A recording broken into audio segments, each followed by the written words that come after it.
30 வருஷமா 3-4 புயலை கடந்து வந்துட்டோம். இந்த 4 புயலையும் எங்களுக்கு வந்து உதவி பண்ணுறேன்னு வருவாங்க, ஆனால் பண்ண மாட்டாங்க. நாங்கள் எப்பாடுபட்டு நாங்கள் கல்லை சுமந்து மண்ணை சுமந்து வீட்டு வேலை செஞ்சு பிள்ளைங்களெல்லாம் சின்ன சின்ன பிள்ளைங்க அதுங்களாம் தக்கையில் தர்மபுரி தக்கையில் வச்சு உட்கார வச்சு தள்ளின்னு படிக்க வச்சு இன்னைக்கு ஆளாக்கி பிள்ளைகளை கட்டி கொடுத்துருங்கன்னா இந்த இடத்தோட ராசி அப்படி. இத்தனை ஆண்டுகள் நீங்க பாத்துறீங்க, இத்தனை வருஷமா பாத்துறீங்க. ஆமா இப்போ விஜயும் வந்திருக்காரு. ஆமா விஜய் செய்வாருன்னு நாங்கள் நம்புறோம். நம்புறீங்களா? ஏன் நம்புறோம், ஏன்னா அவர் வந்து எவ்வளோ ஏழை மக்களுக்கு செஞ்சிருக்காரு. எத்தனையோ நாட்டில் செஞ்சுருக்காரு, எத்தனையோ ஊரில் செஞ்சுங்க. அதனால தான் விஜய் பக்கத்தில் எல்லா மக்களும் இருக்காங்க.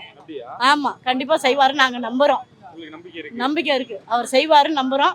அவர் வந்தாருன்னா கண்டிப்பாக நாங்கள் அவருக்கு உறுதுணையாக இருப்போம். ஆனா எல்லாரும் சொல்றாங்க ஒரு நடிகர் அரசியலுக்கு வந்தா அவரால ஒண்ணும் பண்ண முடியும். ஏன்னா வந்து அவர் நிறைய படம் பார்த்துருக்காரு, நிறைய இடத்துக்கு போயிருக்காரு, மக்களை தெரிஞ்சிருக்காரு.